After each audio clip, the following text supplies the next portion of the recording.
Abonnez-vous à Kadjumbo TV et vous aurez de tout. Kadjumbo TV, c'est du travail. Abonnez-vous et faites abonner aussi les autres.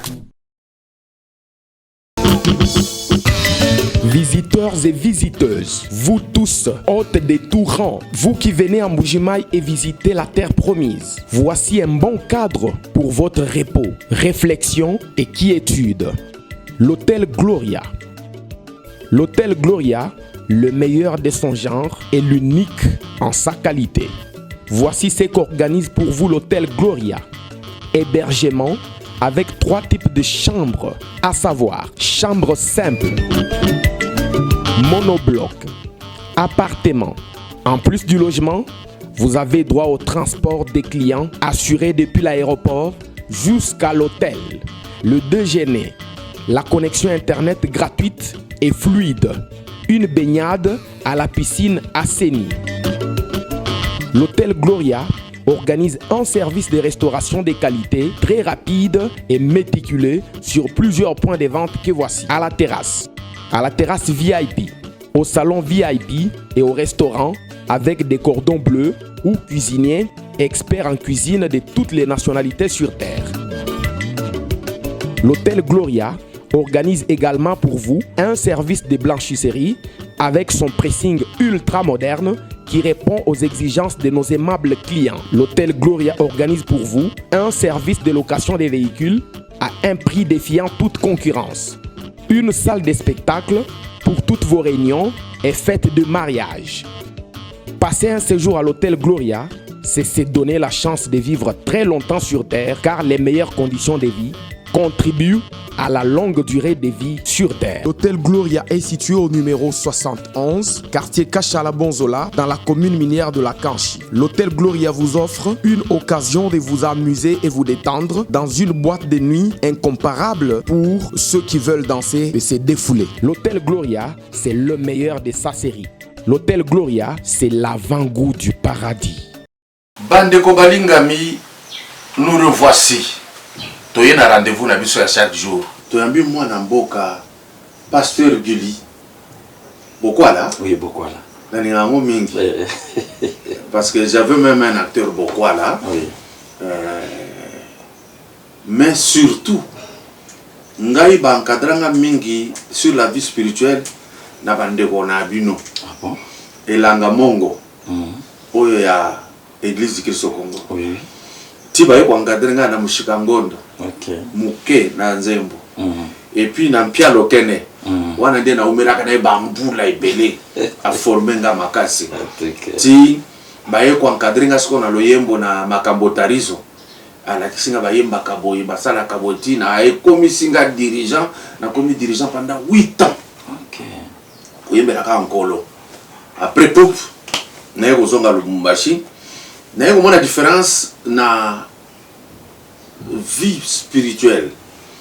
Il y a ville, na il y a village différent. Okay. Je comprends pourquoi na Kinshasa batou éducation za kokufa. Oui, oui. Parce que bo Zambé za muke. Ba effort bo sala kawana ba seka kabino. bato ya na bino makoloba ana retard. Oui, oui. So tuni retard na nini? Akolakisa yo que oningana te. Koningana ezakaka omela masanga. Kolia ba misuni ya batono. Kozomwa mwasi kobima. Kobima na ba staff. Wana tout ça là dans ma mission mon papa, ça que nous les Quinois nous ne sommes pas bien éduqués. De comment bien balé à digérer en mabe. Ya zolo ba biso ba Quinois tous éduqués te ngabino. Ngapi na za Quinois. Na lobité que tous éduqués te. Ngapi tout ça même pas bien éduqués. Mais ça fait na ba famille musu ba kona malamu. Pourquoi? Environnement. Et ça na makambo oyo e o laksa biso. Même à la carte d'église, dans le buana, kotatuna, nani balakisi comportement lelo pour à se présenter et pas yabatu. Même à te pas yanzambi. Rien. Au moment a diacre ou évangéliste ou pasteur à côté. Bon, calme ce qu'il t'aime et banda ce qu'il t'aime banda. Qu'il Yesu aza. Donc au moment n'a même pas spirituellement à se préparer. On a ni à l'okanzambi. Je retourne non, dans l'okanzambi. Nga isifi na bandaka pati kotak ba biloko wana ezala ngati kana kutawa mais biso ezala ka parfois olingi okende église tango naza période wana soki osalaki mabe samedi parfois na kosike na obela mais soki na sali boye okomona pasteur Pierre Lokene bana ne bazala kisasa bazoyo kangai et puis bayebi so asili susambo mbala moko ayenda yo yete pan akotuna te omoni soka bandi prière ngana yo kisiko soni 2 fois nkolo pate na yo oyebi asalela kayo soki otiki ye na bokono yo akobela ti mukolo nini po azonga na église ayembela yo nkolo asala nini mwana ya bato asala mingi pona yo pona nini wabandone ye mobali azaka na ba réunion mais sika kendeki azana moi copine moko boy pembeni ba uti ko sala ambiance amoni que na zozonga za problème azongi quand même na ba 1h du matin moi ça fongoli porte asambisiete akoti moi ça ke mabolongo nzambe na remercio mingi akobatela mobali na ngai akendeki koluka po biso tolia tozanga eloko te na ndako pambola ye soki lobi akobima lisusu azonga ta 2h du matin po na vie na biso papa batela voilà na obima soute alors tu es en train de dire mais elle m'accuse vous voyez alors maintenant awa pasteur Gili bokendeki ti Afrique du Sud oui il de personnes qu'on a dégagé. Non, en tout cas, d'abord merci. Paka Diombo, année bandé bandaki, to kutanete et to bando sur la canne à téléphone, to kindeki Afrique du Sud et zakaka na Congolais moko, ya monté à Malamu, papa Didier baye mbombonde abenga kibiso, to kende quand même bandé kopé bazaku na ba mona biso. Et permetta ki tanto kitaki na Johannesburg na Pretoria, za na mata mingite na motuka, nde to seja ki na Pretoria, na sala ki pe parlement na Katasal, na solé na bandeko à Pretoria, na solé na bandeko à Johannesburg. En tout cas, ce jour na biso il est kaki très bien. Très bien. Nandenge pe to zongi, na ebike ceux qui nzamba songi biso, banzela musu pese fongwami, to ko kende kaka. Na kutaki bandeko à IDPS na Kimia, na pesa ki bango pe moral, yo moko yebeska batu bazali makambo ezanga kate. Kuna boy mais eloko ya makasi to kuta kuna problème ya ambassade na biso. Na ba citoyen congolais en Afrique du Sud harmonieuse ate ambassadeur ennemi juré ya peuple congolais basakuna la yokana kate kutu balobi même na biso yebisa mokonza mboka même lupango oyo esika ambassade RDC za eza lupango ambassadeur donc Congo futaka ne mbongo epana ye donc ba pekisi Congo zalana bâtiment na ye oyo kokota ambassade fan ba futaka ye na bango soki akufi famille récupérer lupango to ko mofuta famille jour akosilika ba déménager ambassade ba bengani donc ba biloko nyonso bongo wana nde tozwaki to kotisaki pe déjà ba donner nyonso na nzela soki makamba gouvernement bimi entre les lobby et lobby mo conseil pas ko yamba po to meka to sola de vive voix. Il paraît que mwana moko ya mwasi kuna aza mwana ya mokonzi moko ya Congo. Oui. Nde asinyaka. Wana toyoka kiyango eza ba doléance kuti kuna. Balobi na biso babi lelo toza na problème na général John Numbi na problème ya Chebe na Fidel Bazana. Bon, jusqu'à la preuve du contraire, moi to condamné, ça plus de justice sans les condamner. Mais du moins à cité. Mais moi naïe curieusement, il me livra ba visa awa en Afrique du Sud. Une certaine Gloria. Donc, il y a un visa pour Batuba Kota na Congo. Tu as influence Afrique du Sud na Katanga. Tu as influence Afrique du Sud na bateau Nyon sur bazo Talibanda. Bazo côté la Nanzela wana. Alors, tout le monde est un peu bizarre. Ndi yango monita munaye na lukaki ke na kutana mokonzi. Na salaye rapport. Ya liboso na yebi kene gouvernement zo bimaboye batala pe ambassade. Batala bateau nyonso basi ba umeli. Ambassadeur Sénégal, ambassadeur Afrique du Sud, ambassadeur à Maroc, ya bamboka. Comment voulez-vous l'ambassade ya Espagne bazo libérer passeport na 99 €, ndingo pesama ki puisque naza ba prévenir sur un téléphone, mais l'ambassade à France, pardon papa, mais non, bazo sabino dans l'ambassade bango sinité et le comme côté il faut cela document sur document kende zonga insolence même manque à respect na ba citoyen congolais o bazo ya na kata ambassade na bango pour ba réclamer droit na bango o eza officiellement lancé na mokonza mboka sabotage donc babiloko nyonso wana yango lelo tozo senga mokonza mboka il faut tant gouvernement zobima à nettoyer ba siège wana nyonso siko politique na ye moko ekota na nzela na landi ndeko moko communicateur ya la muka alobi Honoré Ngwanda ponanga alaki mentor na bika tobeta lisolongo mais na anticiper ka muke Honoré Ngwanda alaki mentor ponanga pourquoi alaki mentor d'ailleurs Honoré alinga kate mobutu abundana afdel pourquoi armée na biso ezalaka infiltré mais lelo yo bandeko wana la muka bazolinga Félix abundana Rwanda au moment que armée na biso eza infiltré na moment ya Ngwanda eza excuse. Oui, na moment Ngwanda ya Félix eza excuse. Ya Félix excuse te. Déjà mozito atelema bisil photo bunda to bunda. Mais tant mozito atelema ina Kagame bazo seka bazo solola balaki ba grand ami. Mais ba Rwanda bazana bandundu. Mozito akenda. Voilà. Abunda na bangote. Abunda na bangote. Asolola ya zongi. Donc tala ba réalité lelo oyo batu. Lelo bazana mona katsa mutu.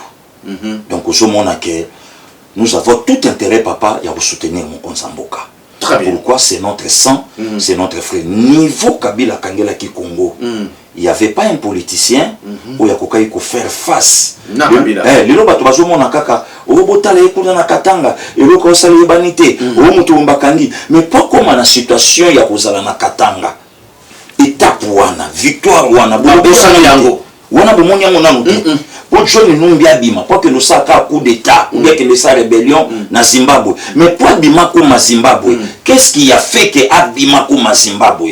Qu'est-ce qui a fait que nos Kalev na katapui azobimate? On a une sobotarité. O botali saka Félix Sakeba, Kabila zobongama, a osala réplique moke osala mabe. Et pourquoi les Congolais aiment ça? Bon, au moni eloko mususu ngana on constaté, surtout dans le monde na bino, pas journaliste aussi, na monde ngana za journaliste était analyste politique. Na ça analyste. Ah merci. Ba journaliste bazali yebi bango. Na yebi. Eloko ça la biso passe les années papa. Mais si ka batuto relancer positivité ya moka na biso, biso to ke na côté moko négatif. Tout les kana anniversaire ya mama mokonzi mboka. Asa mosi amutu. Po ba lingaye ba cha elitoi. Po papa wana lelo lingaye abenga ningi biso soto benga kabasi.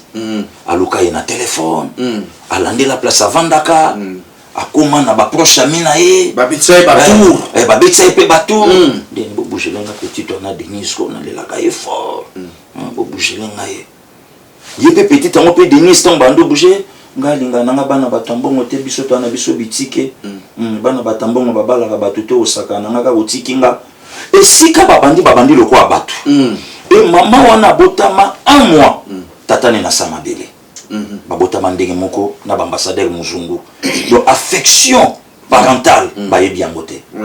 boyebi couverture nini ta ju vie na ye mobimba vanto ye babango auprès de son mari ngana tanga na grand frère na ye John Yakeru oyaza protocole en tout cas to so pesanga pa John Mbote oui oyebi pasi nini te oyebi couverture nini te oyo papa tiena ndima bayela ye une orpheline na dirité papa na alaki nango oyebi te pasi ni mobali wana mona papa ngusaka mwasi wana maya miso na motema tanga zomona mobali kuta mukolo na ngame tatani na mama ne baza menga na botama na kuta tatate lelo yo mutu wana nzamba tomboli ya komi première dame mboko yo mobali ni na komi kitisa nyonso alobi na zo fololo na pesa mwasi TV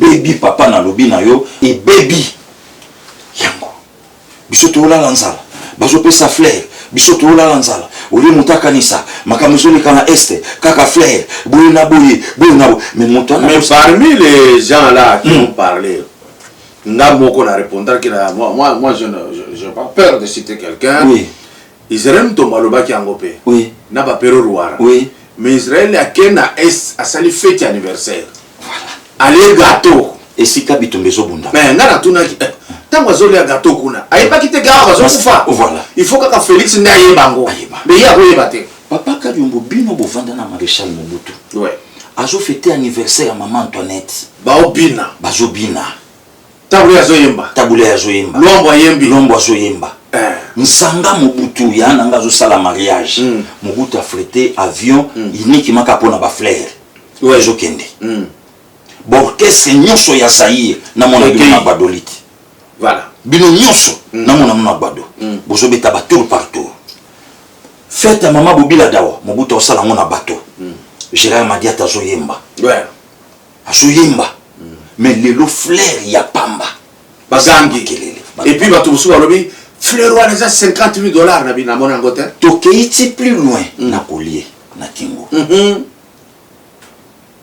mais tout m'a tapé tokita maman wana sali pe mbongo na poto non il n'y a même pas ça est-ce qu'un président de la République a cause de la possibilité de zomba coller à $5,000 coller bateau écoute toujours débrouiller pamba donc so ba ko fungolela yo moni pa o zalaka na boro on a la ngoko ça va abimi nango donc il ngelo baké to développer un moko boyi to tomboli mabe moko boyi ne sika to le beloka malamu comment voulez-vous papa to vanda na yo na mboka oyo ozana bambula kokana tekenga na kozala mutu bambula boni ebeta na mboka oyo mona toye na Maréchal Mobutu toye na musée toye na Joseph Kabila bambula boni ebeta pour preuve le bato ba yebite o makelo na po basalango ebukana na mbula ekendaka na famille papa mama na bana ba koti na pont maye memi ba maye 21 mai 88 pont ane bukana est-ce que bato basalela ngo émission non mais lelo mbula ebeti journaliste azui hôpital à Douala conscient de lui-même puisque aza mototia koko samakanisi na ye aza motamayele ayebi ke loko nazo beteza ya mbote azui yango alakisa ibotala c'est une façon ya koyebisa opinion que Félix Kouta ko boma mboka tala kutu mama mo banda ko tangate mama ko motanga lelo oh lokuta mais kokomba na niveau wana il faut uzana motema nini te lelo il y a un problème au moni papa Max ngana lingaka soki na vandi liboso na yo ya lokwa na vandi liboso pour le tenanga docteur Mayele na omona que j'ai à faire pardon na un grand donc c'est comme ça le lo zomona degré to komi nango eza degré ka ya monter ya mabe génération moko ya ba communicateur ba renyaka le lo bango nyonso na parlement le lo ba komi na mwa bibenda likolo mwa ba mabele pe ya malonga isombami bakendaka na kamoko pour ba vendre moto yo azalaki même pas na valeur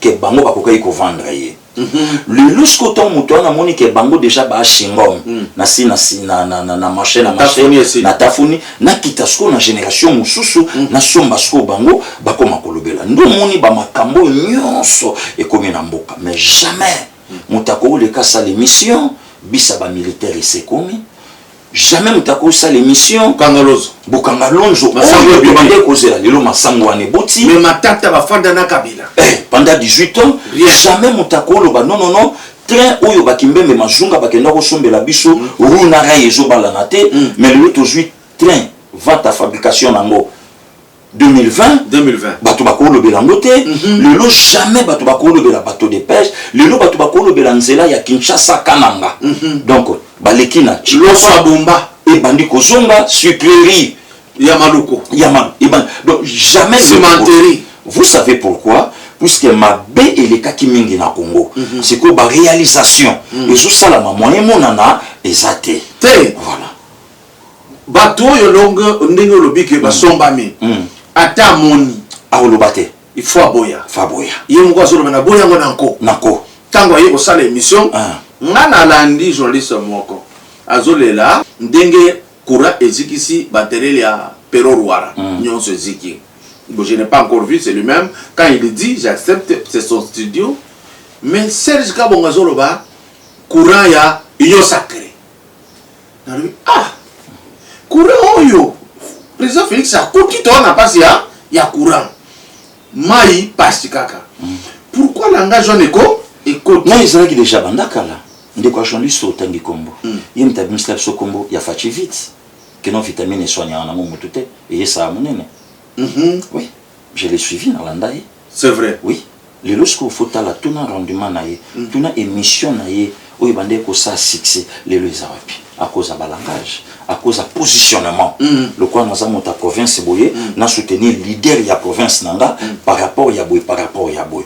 Donc c'est comme ça. C'est tout un réseau. Et ça circuit où ils alaki qui y était.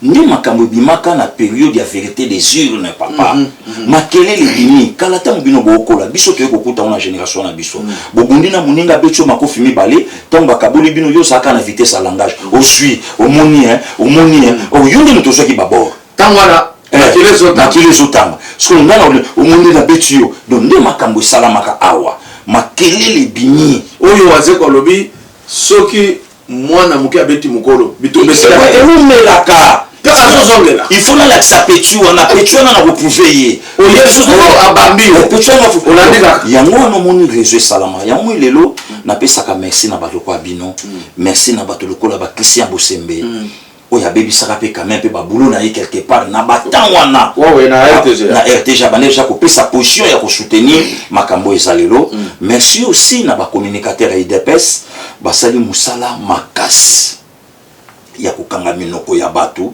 na ba vérité au le bini.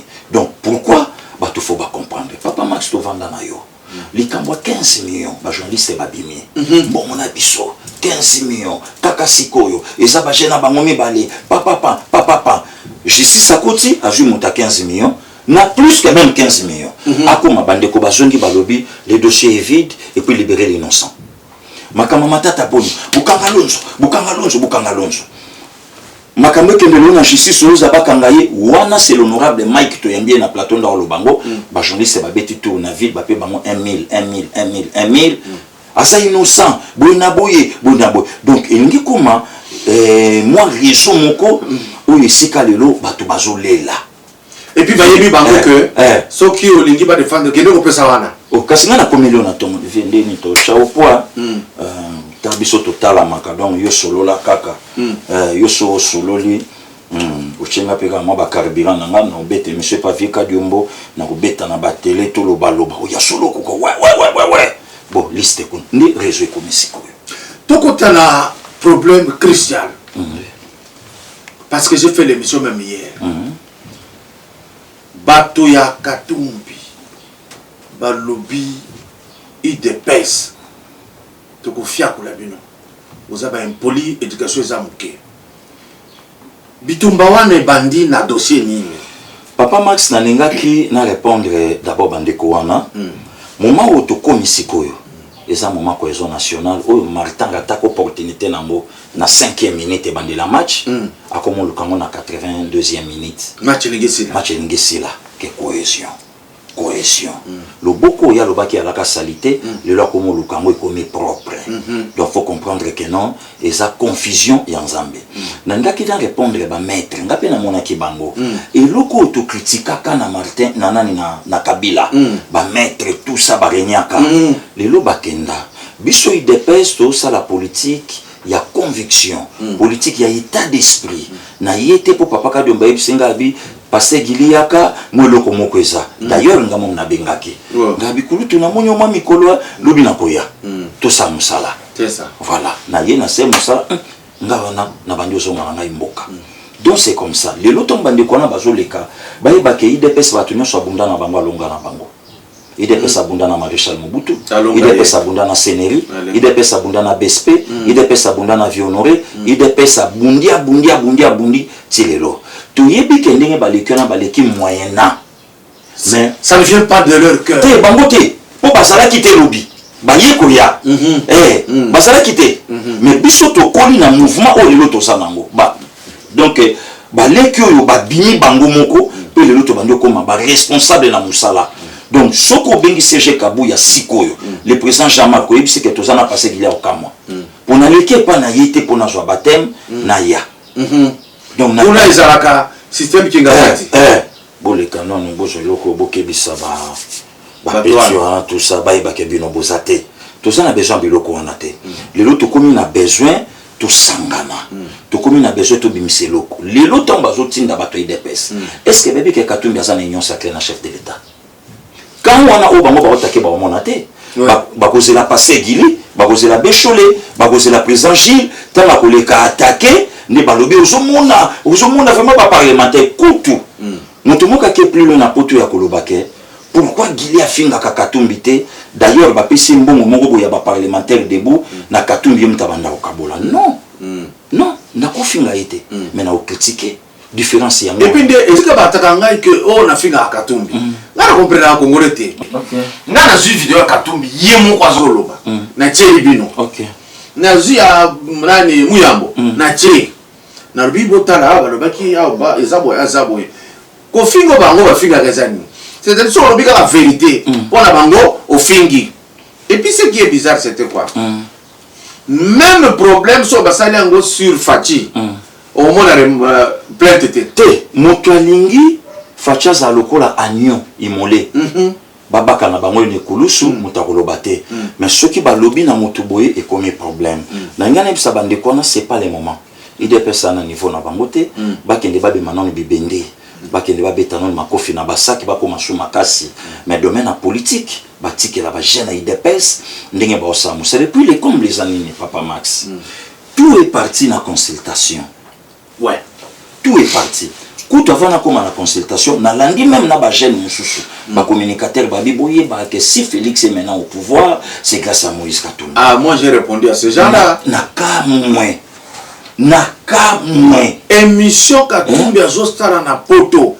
À lobby que nous allons mener la campagne à l'américaine. À l'américaine. Pour Fayoulou Aleka. Pour Fayoulou Aleka. À lobby c'est sûr payé. Akoleka ya nanga Francis Kalombo aleka na media azo répondre Fayoulou costume kitoko mafuto latia mbongo Katumbi jet o matamba liboso na vie na yo mbongo Katumbi bon ya Katumbi na Félix Paul lelo koma mukonza mboka voilà encore la malhonnêteté o lelo mutazo bimisana mutu na ye bokende boloba non musalo ba passer Guili basali na mboko yo po bandi mama ba président Gilles ba président Chole ba yoka son ba ninga nyoso to ça ba musala avec tous les risques possibles et ça les lots passi pour olonga biso pourquoi tout ça musala na conviction tout ça musala ni bien comment quitter la kasumbalesa à côté naso ya papa le lot botikali na Genève bemba na Katumbi batelemi balobi candidat na bino Martin Fayoulou Félix l'ironie du sort yewana Nairobi celle aye asali musala na eti lelo mokonzi ya mboka bon ya Katumbi ba ekotutana ngana lingaki oloba nanga non parce Guili bandeko en tout cas tout monde ekenzela o biso to kendaka yango te po Katumbi azala Katumbi il fallait à soutenir mokonzi ya mboka ya momonaka ya kambango na consultation ye moko azala ki clair à olobango je ne suis pas venu rencontrer le chef de l'État mais je suis venu rencontrer mon frère. Et puis, nous avons demandé au poste.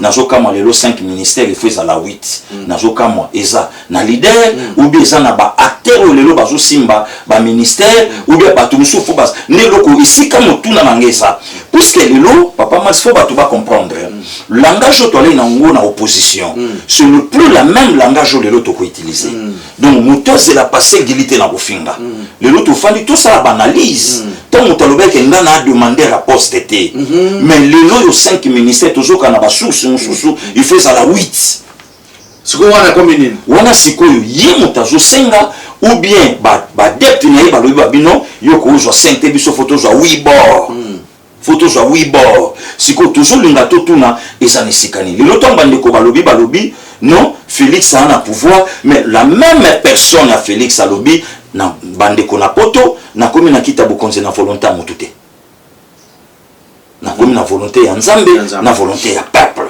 bon lelo tango bato bazoloba yango moni na lingaka te bayaya basenganga leki koteka conscience na mbongo te soki moto akomi kopesa yo mbongo na ye akopesa mpe na maloba ya koloba nde yango moni eloko lelo bandeko bakomi lelo moni bametre na kosenga ya nanga Francis Kalombo azolakisa biso mosala kitoko aza na ensemble matikala koloba mabe ya mokonzi mboka te ligue de jeunes à PPRD tango bandaki aza parmi ba leader eloko wana soki eza na nzela na ye te asala par tous les moyens aboma eloko wana et kosalir katumbi te kosalir ye po bayebi ke ya PPRD aza parmi ba leader oyo lelo babandaka eloko wana baona na ba de ndulu joyeux bomaye est-ce que yango te continuité mais soki eza mpona domaine na politique tokobetana bango lisolo te po tokotutana te donc bazela bapia bango perdi ya mapre vidéo mais batuna babere rouge ya PPRD basuki ya pelelo na Chadal.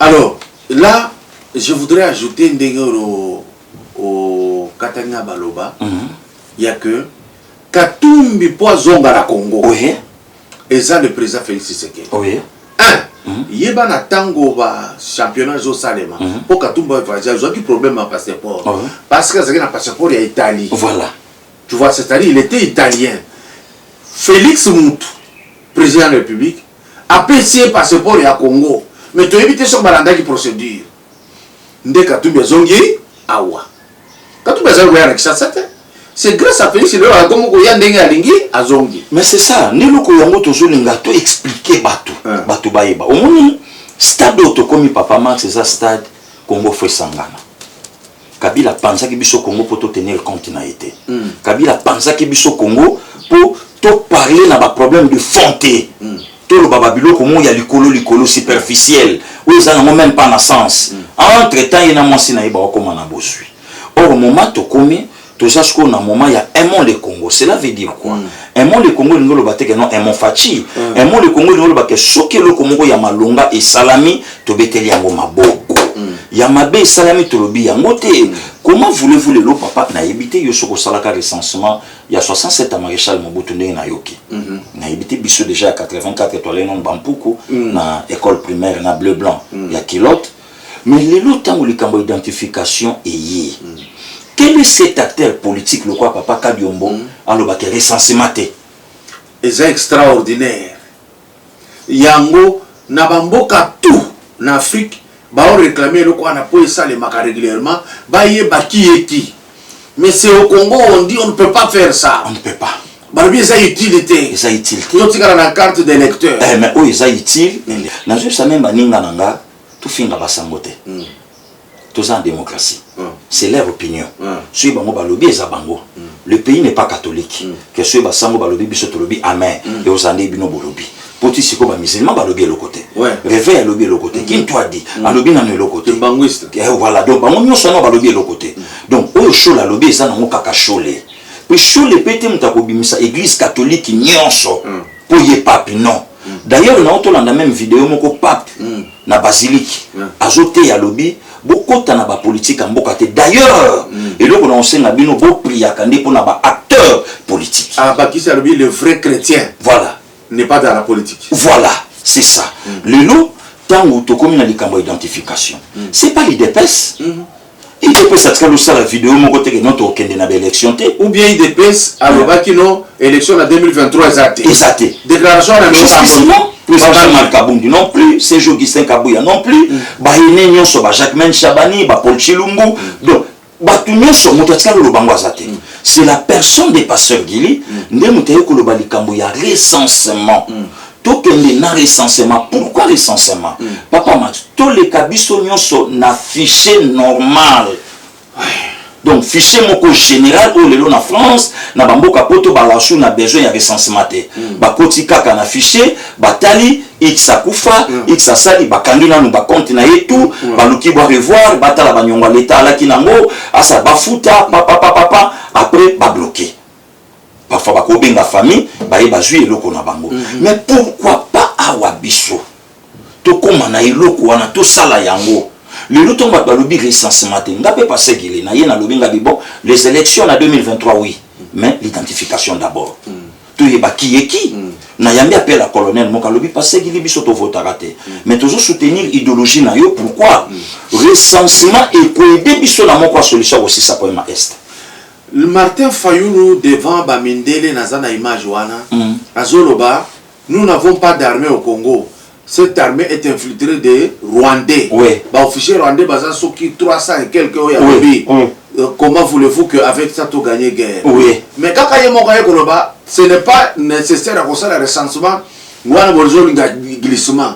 Au moins que. Lui, c'est un trouble fait. Et donc, au moins, la politique, bah, commerçant, bah, na politique ya Congo bato français baye na politique ya Congo AJP ye petit na mukolo na biso to sali trop na mboko yo fona comme député mukolo aya beti français papa na fona kota ndinga moko pozo mona na ba journaliste le journaliste tout a comme ka mission politique donc balandi biso na terrain ou biso to kota qui par conviction ba monique biloko bazaki nango na succès kufi na bao ya bazaki kosala ya musique bango so bakili yoko to bande ko présenter l'émission na yo 4 langues chaque dimanche otiki kuno côté na politique oui yo chanteur ya rasta ozalaki na mosalo ya yo peuple congolais bayebi yo otiki okoti na politique obandi kofinga sko bato yo yaki kokuta obandi kotake bato yo kokuta tango koluto Martin lobi bongo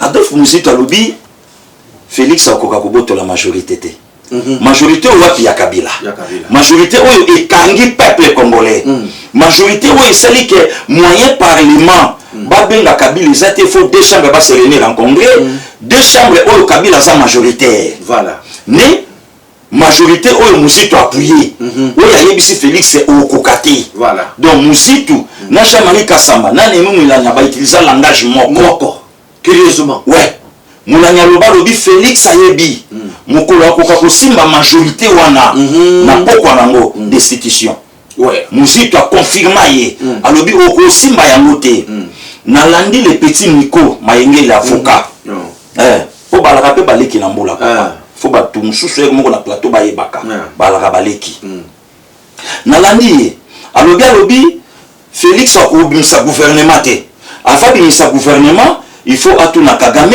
il faut atuna Kabila d'ailleurs Kabila zo senga 10 ministères ba pesaye tala un avocat sans poser question mutayi sakyo Kabila ozaki na réunion kuna na Dubai tango akende ko tambola ozu yango wapi sikoyo nazongisa ye Nico Mayengele na ba propos oyo elobama avant ba Frank Diongo ba ko bimate baza ba prisonnier ya Kagame afa ba bimafo Kagame pesa ordre lelo ba Diongo libanda Kagame mtape sa ordre ba ko justifier te OK plus loin gouvernement ne ko bimate gouvernement oh lelo ndi non ça une émission de le samedi sauf imprévu si botu ti lobby gouvernement bimi entre lelo to lobby gouvernement ko bima parce que ce que gouvernement bimi maloba na yo na maloba ya lisanga bonganga yo lobby que gouvernement ekobima ka jamais pourquoi puisque Félix a se bloqué yemoko na bateau yazu mais vie lisanga yo senga koza la ministre pas facha akumba yo lisusu facha lobby niveau na yo na mboko yo koza ministre te o sauter mbamo lobo komi Fayulu mtaganya ki élection ochelo kwa pembe komi torti ninja Fayulu mtaganya ki élection mais tango kendaka Égypte tant que ministre ou accompagné qui Léopard qui était président qui était le chef de l'état na mboka oyo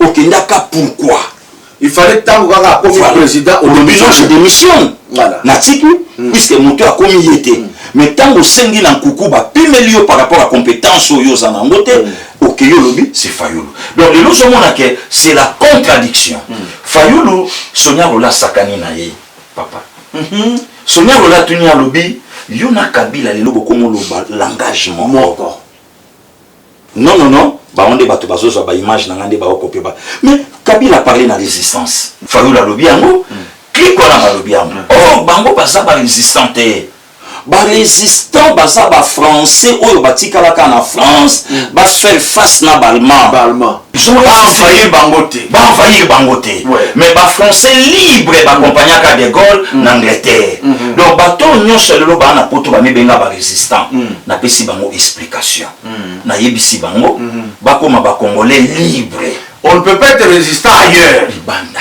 aujourd'hui c'est la France va envahir na nani Bali banda ya on a lobby que baluka kombo mususu des Congolais libres pourquoi des Congolais libres azana courage on s'offenga papa ka Diombo ba Hollanda ete musika ne musika ouais mais ba Congolais résistants ba taliban le quoi ba biso toujours bunda poto défendre mabele toza wana Kabila toza Kishasa akenda tanga toujours bunda parce qu'on a résisté na nyonso azo préparer asala ngwata le na pourquoi akuta na biso d'ailleurs pe nazo lancer les messages situation incalculable o ayibisaki président Fachi a pensé que situation incalculable comme na Félix et comme apena ye donc je mona cette kikuni alobi non ce qui prend manger les boucani c'est Félix mais et salami na bamboka ya batu koleka le lotomba bazo singa élection Moutabo élection azati élection faut salama mais ezana makambo eza plus important lui dépêche au pouvoir aza censé face à l'ango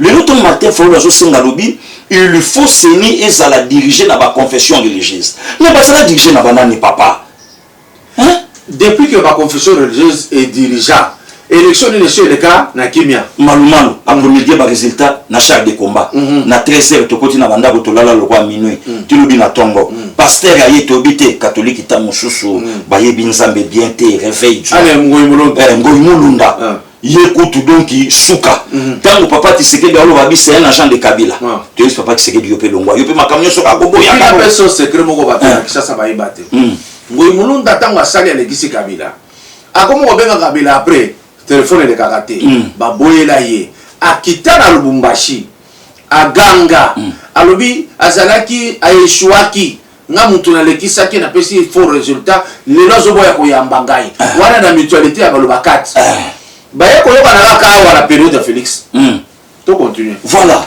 toye ko jwa diacre to lebite ba diacre na Bible balaki batu mo balinga kinzambe mingi nanga diacre nanga jwa ye kutunda panzi biso lelo tango bazo singa bango moko babakisa 8 à 9 personnes na kati ya place à 13 personnes ba commencer qui 22 ceux qui combien mais c'est pas un problème papa Max lelo yo nana yebi couleur politique ya sango XT ya cardinal nana yebi angote ya Donatien Chole nana yebi angote ya Mutubu nana yebi angote c'est connu de tous donc le problème est que peuple congolais azana on a besoin ya social na ye solution ya peuple zana no social solution peuple za élection té pour les lois je balobi que pouvoir est légalité to comme élection en 2023 Félix Sakoy quand Félix va ndima ba résultat bakali ces andenge wana quand il y a Félix va ndima ba résultat on est-ce que babi non cette fois c'est ce que c'est légal puisque Félix Sakoy mais pourquoi ceux qui bazali ba légaliste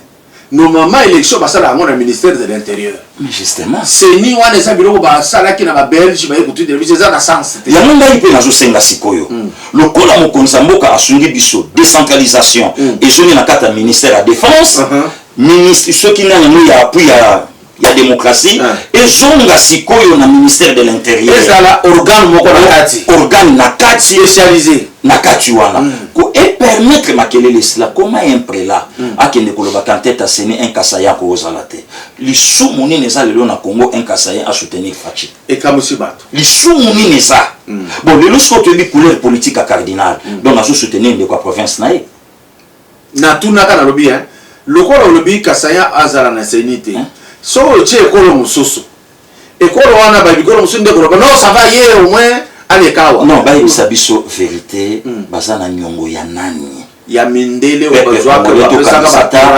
tokanisa ba $1 ya pasi topesa mafuta tofuta tokangola basango na malhonnêteté moko neloko mo bandi kosala bato nkele papa awa Félix aleki président Seigneur azalaki moloba sango lobi na biso toza na associé peuple azonyokwama peuple azomona pasi mais peuple azonyokwama chaque dimanche aopesa biloko akolia na ndako ya nzambe église centre catholique. Mais pourquoi Père Bifalo, pourquoi Père Jamanda kopesa ce peuple wana eloko akolia au moment que nzala kutu ezalaki te ndenge le komi à organiser un peuple abongisa comment sango alobi azui jipe pa mokonza mboka oyo aza légalité oyo boyaka kokende na prestation serment na ye oyo loba na miso ya bato ke alonga te faulu mutalonga mapesi eloko zwi mpe na kati ya omeli yango lobi bato wana mpe balakanga bapianga ye te une semaine apres bapesi yo ozwi qui est médiocre qui est malhonnête papa yo to bango tala kaka papa kado miloko wana oyibi yango asekili ezwa molipa nali mais to bayo nzamba pambolo ntango aya okanga yo baokanga mpe nanga lipa mola yo kasi kote na kati ya pasegi mais yo lobeka libaki yango voilà bato yo bengaka ba médiocre lelo basali hôpital nisika ba retape quinoise cardinal Mosengo Kei na inauguration médiocre dis-moi qui tu fréquentes, moi je te dirais qui tu es tant au fandi na bango yo poko médiocre lelo yo moto yo to bundaki po akoma ne bonga bokonzi ala ki favori wana élection lelo na ye ko fixer opinion internationale et nationale et pana yo papa otala maka l'UDPS a tsalo lo ba makamba ko boycotter élection en 2019 té ni quoi na 23 l'UDPS est prêt pour les élections même lobi na tongo mais la personne de passer quelqu'un de l'UDPS ne montaye ko parler les kamu ya recensement d'abord et j'ai suivi et j'ai insisté que ce qui recensent salité to ko kende l'élection Tanzanie a voté, voilà. Burundi a voté, voilà. Rwanda a voté, voilà. Uganda a voté, Érythrée a voté. Et ceux qui ont voté, le corps a baka. D'abord, le fichier électoral, le fichier électoral, les gens nous corrompus. D'abord, je disais ceci. Bateau le corps a commis riche na est na koiba richesse. Est-ce que Bagolinga va voter mouton à so compliqué bango vie? Bako voter ya kozala ko de yuma. Nous soucis à la multinationale. Oui. Bah ça biso président Ndenge Kabila alaki. Voilà. Donc il va bêter lui offensé dans lui Michel Oubima. Yo vanda non. Ya mwana ba yusaka fayu le tokosala yo candidat président de la République soko le qui kosala kaka 2 ans. 2 ans. Yemo palo bakiam. Donc c'est ça. Le lo bato fo batika monter mamabe. Totala bitumba o Félix e ko bunda na mboko ya retard à 53 ans. Papa Kadombo na komi Afrique du Sud na leli. Ceux qui n'ont jamais Congo Capo na linga mboka nanga nange penatikal le quoi ba congolais nyoso na commencer à faire mission kuna nange penatikal otali mboka otali nzela otuni awa batu bazalaka to batu bazalaka te mais batu balaka okoko longwa tima tadiki bala epana yo olekani na mutamakolo na nzela te non lo babande Afrique du Sud ba olandanga okomona jamais mutuka abaluka na kati ya nzela ndenge zomona na batani bazomona Balouki Nedo, Félix a comment en même temps roulage. En même temps roulage. Conscience exacte. Conscience exacte. Est-ce que mon ami va s'acheter dans zéla? Na lobby na kamwe. Donc il faut tout comme à niveau. Aujourd'hui nous avons un président. Oh le lois en associé à Congo. Pourquoi pas topé si bravo na marché à Zando. Ils ont qui na programme na été. Mais là qui vous critiquer. Oh bah tu vas finir. Balobi appuyer Ngobila na corruption. Tala un président. Azobeta li solo na banda boya na Zando na maman na tonto amona muke. Azong 6 ans de la Congolais, mais vous finissez quand même. Tu finis. Avec aujourd'hui, quand maman est bah tu vas y battre que groupe électrogène et puis la canne ils a donc il y a fondation maman Denise. Na bakendeki nango na Amida, nde batindeki akende kotika. Akende kotika. Et puis ça le quoi yaye. Et ça groupe il y a fondation maman Denise Nyakero, je sais que dit nda pe sa place wana. Les lots 18 millions va réflexionner maman yemo de monsieur Salamité. Non, baza kunate. Mais monsieur Salami. Kaka sera fleur. Kaka fleur, il y a même te battre. Kaka oh non, aligi voyage toi à Tanzanie. Mais résultat il y a voyage il y a mo battre en sika. Yo loba que Mokonzi a décrété 3 jours il y a des nationales. Papa Kabio Mobo Laksabiso. En tout cas makambo belé to bien toi en retard. Kenya a décrété 7. Est-ce que le loba to baby que numéro 1 africain c'est Fachi? Fachi au pouvoir a fait les 2 présidents. akufe lelo bana na ye mibale président Burundi na président ya Tanzanie et kobosana te président Tanzanie mutalakisa biso bolingo Félix na miso abetela imbunda président ya kufi oya okunda maso elendi babetela imbunda boye ba obetela fe muninga président a sénégalais ba interpeller président ya Union africaine so mabeni les attentes à décréter deuil national donc batu bakanisi yango 3 jours la ville morte. Non, on est allé au travail. Voilà. Donc interprétation il y a likambo ndenge likambo saleli yango batu bando ke nango outre donc c'est ça maintenant les mal à la congolais en allant encore plus loin celui le lobby Félix dans 2 ans ça ni situation beaucoup ta ne journaliste lobby wana poema moto donc il faut azo passer au soit Kabila voilà donc abongisango le 440 bis à transco batu balobité mais 120 bis pendant 18 ans et puis il y a 120 pendant 18 ans il y a occasion batu balobité nzela de king tikananga.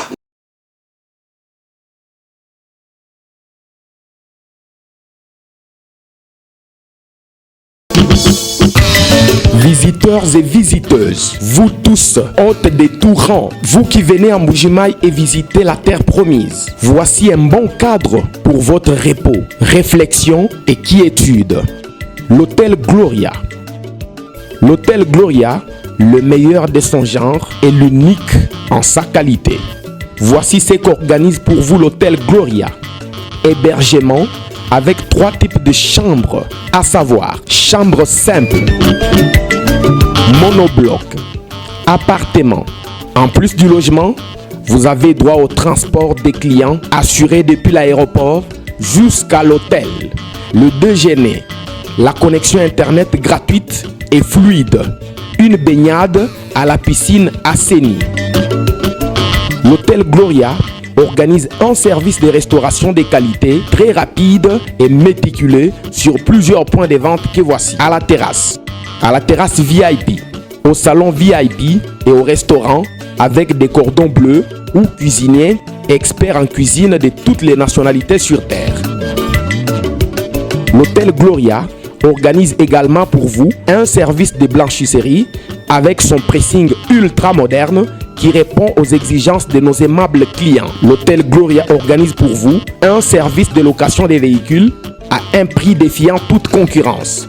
Une salle de spectacle pour toutes vos réunions et fêtes de mariage. Passer un séjour à l'hôtel Gloria, c'est se donner la chance de vivre très longtemps sur terre car les meilleures conditions de vie contribuent à la longue durée de vie sur terre. L'hôtel Gloria est situé au numéro 71, quartier Kachala-Bonzola, dans la commune minière de la Kanchi. L'hôtel Gloria vous offre une occasion de vous amuser et vous détendre dans une boîte de nuit incomparable pour ceux qui veulent danser et se défouler. L'hôtel Gloria, c'est le meilleur de sa série. L'hôtel Gloria, c'est l'avant-goût du paradis. Abonnez-vous à Kadjumbo TV et vous aurez de tout. Kadjumbo TV, c'est du travail. Abonnez-vous et faites abonner aussi les autres.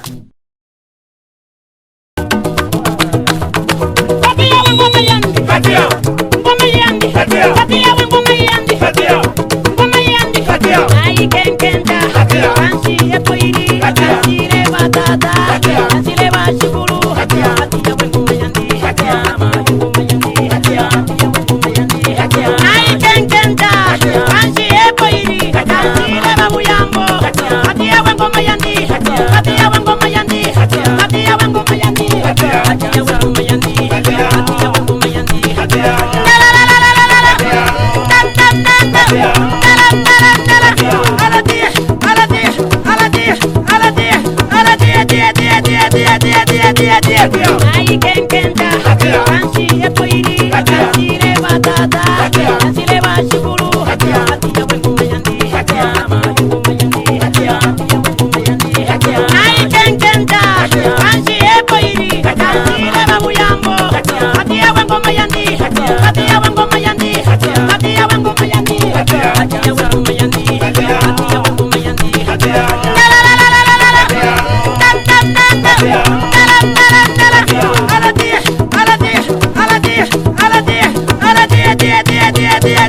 die, die, tout.